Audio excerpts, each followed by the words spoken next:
Asus ROG Ally X versus the Steam Deck OLED. Both of these handhelds are very purpose-built. On one hand, one is a Windows device with more raw performance, and the other is designed to give you a more all-in-one console experience in a sleek package. But which one do I prefer? Now, I can't answer this question on my own because I do have a slight bias toward the Ally X, so I brought in my cousin Dylan, who has a slight bias toward the Steam Deck OLED. Today, we're going to tell you which handheld is right for you and the reasons we prefer one or the other, and give you some insight to help you make a better decision for yourself. I've been using the ROG Ally X for the last month now, but I've owned and used the previous Ally since launch, and I always find myself coming back to the Ally over the Steam Deck. Whereas I've owned the original Steam Deck since launch and upgraded to the OLED the second I could, and wouldn't really consider another alternative for myself. Before we go any further though, a like and a sub to the channel is always appreciated. We're almost at 50,000 subscribers, which is just absolutely insane, and I can't thank you all enough for the support that you've shown me. Anyways, the Steam Deck OLED and the Ally X, like I mentioned, are very similar, but they're different in some really big key areas. To start,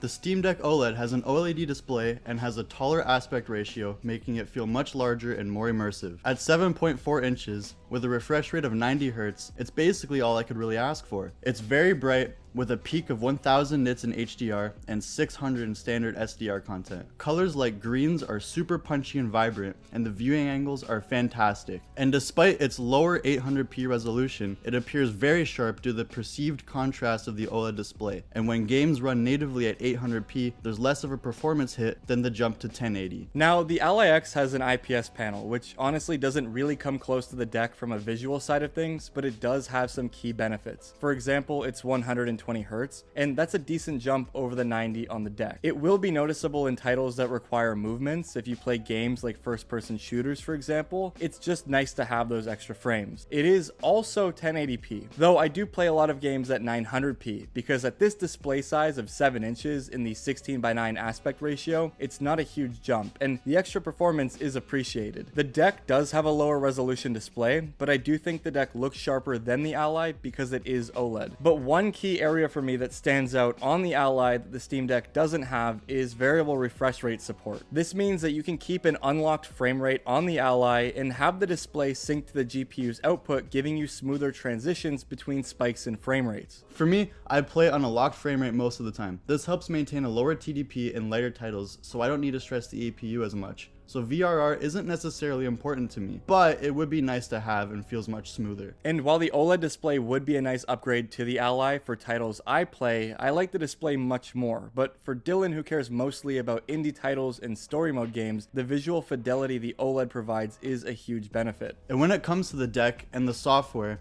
I like SteamOS a lot. I'm not someone who needs Windows on the go since I have a desktop, and I like that there's less bloat and overhead required by Linux. And overall, the deck provides me with a more console-like experience, where a majority of the titles I want to play are accessible and are easily highlighted by Steam to show compatibility. I will say there's a couple of games like Minecraft Java, for example, where I downloaded a third-party launcher and loaded it into my Steam library. It was very easy to do, and when it comes to this kind of stuff, there's a huge Steam Deck community giving you answers to pretty much every question you have. Now, for me, I actually really do like that the Ally has Windows, but there are a couple of caveats. The thing is, Windows requires a lot more overhead, and on a device like this, it could be harder to interact with. The Steam Deck's touchpads are a nice touch, though I found myself getting used to the analogs and touchscreen to navigate the Ally. However, one benefit the Ally brings with Windows compatibility, unlike Dylan, where I needed to watch a tutorial to bring Minecraft Java to the deck, I could just download it.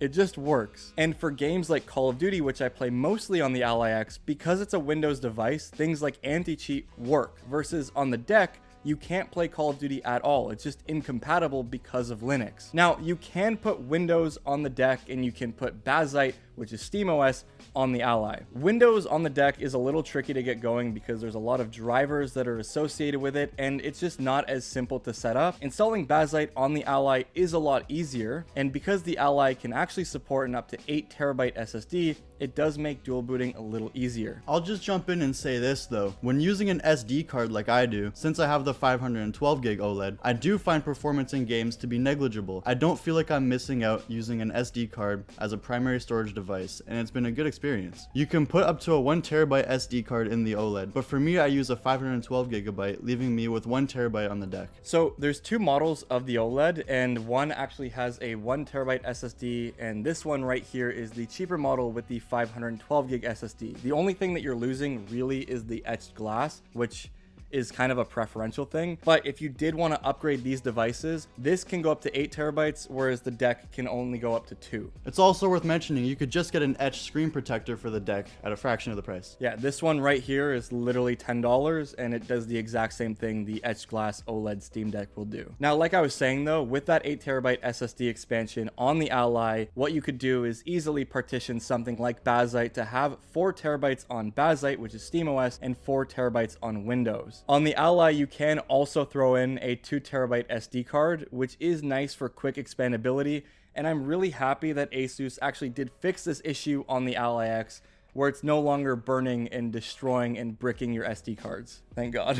But I will say though, on the Ally, I do appreciate how much storage you can throw in here though, with the Windows overhead needing a ton of different launchers and with how large games have become now, with COD being 300GB. I do want to get ergonomics out of the way before we talk about performance though. I like the larger size of the Steam Deck. With it being wider, I do have slightly larger hands, but I find the comfort to be ideal for me. The buttons are easy to reach. I like that the analogs are on the same plane, and I am a fan of the triggers. They feel more hollow, if that's the right word, but in a good way. They have less resistance, but I actually prefer it. And like we mentioned earlier, it's nice to have a touchpad for games that require mouse input or navigating the menus. I also like that the deck has 4 bumpers over the 2 on the Ally, and I even put these little rubber grips on the back to make them easier to, use.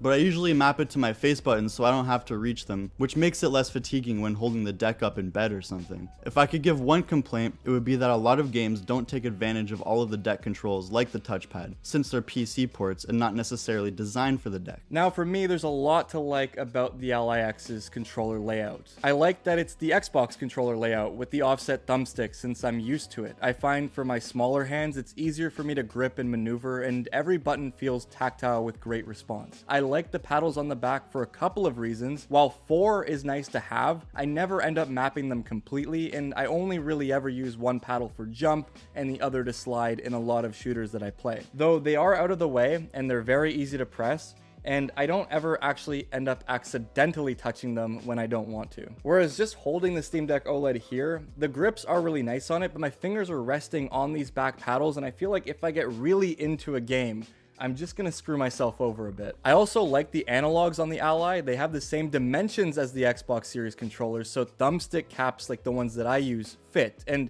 they're also tighter than the deck, making it easier for me to be precise. I also personally find the dead zone to be a little tighter, and it makes playing games where you need the accuracy to be a little less frustrating. I guess like what I'm just trying to say is that I don't necessarily feel held back at all by the control layout on the Ally, and I find it to be very comfortable for a long play session. Couple quick points I want to make though. The deck includes a carrying case, and you can buy an official dock from Valve. It's a little more pricey, but it's nice to have first party accessories when you're spending this much. And for the Ally, you don't really get anything included, though the charger is 65 watts versus the 45 that comes with the OLED, and it can charge the device up to 50% in 30 minutes, which is insane considering the battery is much larger at 80 watt hours versus the 50 on the deck. Okay, now when it comes to specs of these two, it's kind of meaningless. Like, they aren't even the same chip, so the way they handle titles, whether it's a higher or lower TDP, is completely different. The Steam Deck can hit a max of 15 watts, whereas the Ally can do 30 or 25 unplugged, though one thing about the Ally that I like is that it has 24 gigs of RAM and it's clocked higher than the OLED's 16 gigs. This means that you can free up 8 gigabytes for VRAM and still have 16 gigabytes left over for system memory, which does help tackle the Windows overhead.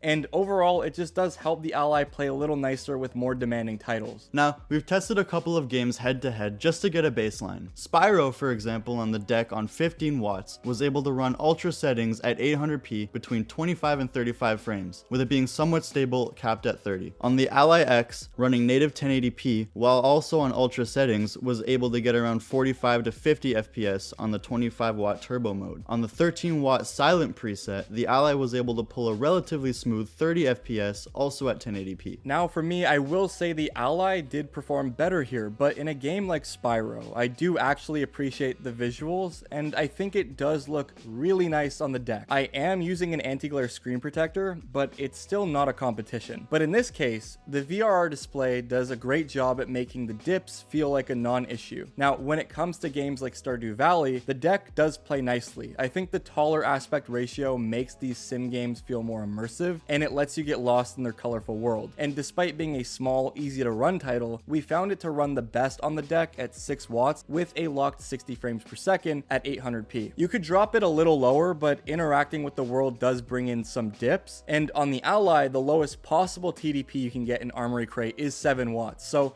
with Stardew at 7 watts at 1080p, the Ally did perform well. Of course, a game like this is going to perform really well. I mean, these are really light titles and these are relatively powerful handheld devices. But I guess the point that I want to make here is that when it comes to these indie titles and games that aren't necessarily graphically demanding, the Steam Deck is honestly a better option because you can play these titles at a lower TDP. Games like Dead Cells and Stardew Valley and stuff, if you're not trying to hit the 90 frame per second refresh rate of the display, you can easily play some titles at 3 watts and get an insane amount of battery life. And on the OLED, the display is more efficient, the chip is more efficient, and SteamOS is lighter and less resource intensive. And overall, when it comes to prolonged battery life, I think the Steam Deck does have it beat at lower TDPs, despite it having a smaller battery. Now, my most played and favorite game on the Ally is Call of Duty Black Ops 6. I've been playing it literally every night. And the thing is, on this handheld, at 900p, I can get 100 frames per second unplugged at 25 watts, and it gives me a really good experience, and I can play for about 2 hours. For me, it's gotta be Red Dead 2. It runs amazing on the deck. It looks great with the OLED display once again, and at a capped 40 FPS, it's so easy to get lost in the game and forget I'm even playing on a handheld. The deck is a tad lighter, and it's nice to pick up and play without having to deal with some of the fuss of Windows. I just turn it on and I'm in.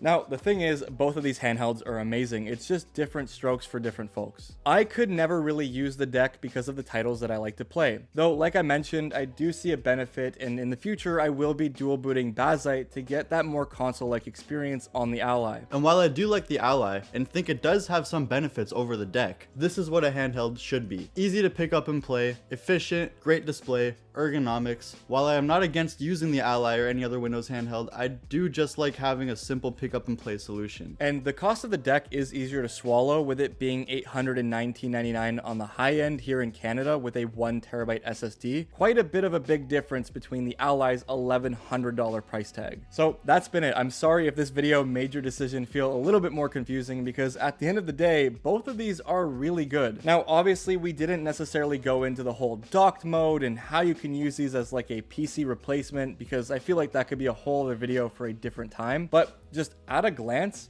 this is what you're gonna get. So I hope we shared enough about these devices to give you somewhat of an idea on who they are for and which one you might prefer. So drop a wave emoji down below in the comments to say hi to Dylan, and don't forget to leave a like and sub on your way out. I'll see you all in the next one. Peace out.